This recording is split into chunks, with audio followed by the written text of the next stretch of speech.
Hello students, today we are going to talk about quasi-contract. It is the third subunit of second unit. So provisions about quasi-contract are mentioned in section 68 to section 72 of Indian Contract Act. So we have already discussed about quasi-contract, but here we have to discuss in detail all the sections from section 68 to 72. What are the provisions or what are the cases in which quasi-contract comes into existence? What does it mean by quasi-contract? So quasi-contract is a contract in which there is no intention on either side to make a contract. We have seen that in order to create a contract, in order to make a contract, it is necessary that both the parties should have an intention to make a contract. But in case of quasi-contract, there is no intention on both the sides to make a contract. Then how this contract comes into existence? So this contract is imposed on the parties by law. There are certain duties which we have to perform, and these quasi-contractual obligations are imposed on the parties by law. Strictly speaking, quasi-contracts are not contracts at all. Why? Because these contracts are not created by means of offer and acceptance. We have seen that in order to create a contract, first thing, what is the first essential element of a valid contract? There has to be an offer. Then that offer has to be accepted. Then it will lead to an agreement. Then both the parties should have intention to create legal relationship. But in case of quasi-contract, all these essentials will not be present even though this contract is imposed. This contract comes into existence, and these contracts, quasi-contracts, are imposed on the parties as an obligation. They have to perform that duty, they have to perform that obligation. A quasi-contract is not in fact a contract at all. Strictly speaking, we cannot call it as a contract, but it resembles as if it is a contract, and it produces similar effect. Produces similar effect means it gives the duties to both the parties. Both parties have to perform certain duties which they are legally bound to perform. Example of quasi-contract is finder of lost goods. So whether the person who is a finder of lost goods, whether he will be having any duties towards the owner of the goods? Yes.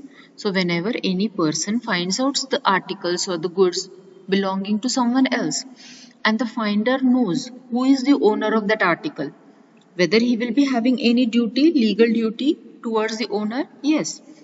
His duty is to return those articles to the owner of those articles. So there will not be any contract between finder of the goods and the owner of the goods. There will be no agreement, there will be no offer, acceptance, even though there is a duty upon the finder of the goods to return those articles to the true owner. Again, another example of that is, suppose a bookseller. Some person has ordered for the books. The bookseller has to send some books. By mistake, he sends those goods to those books to wrong addressee. The person who receives those books, he has not ordered for those goods, but he receives those goods. Whether he will be having any duties? Yes.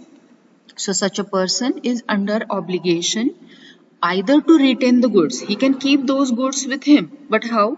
He has to pay for those goods.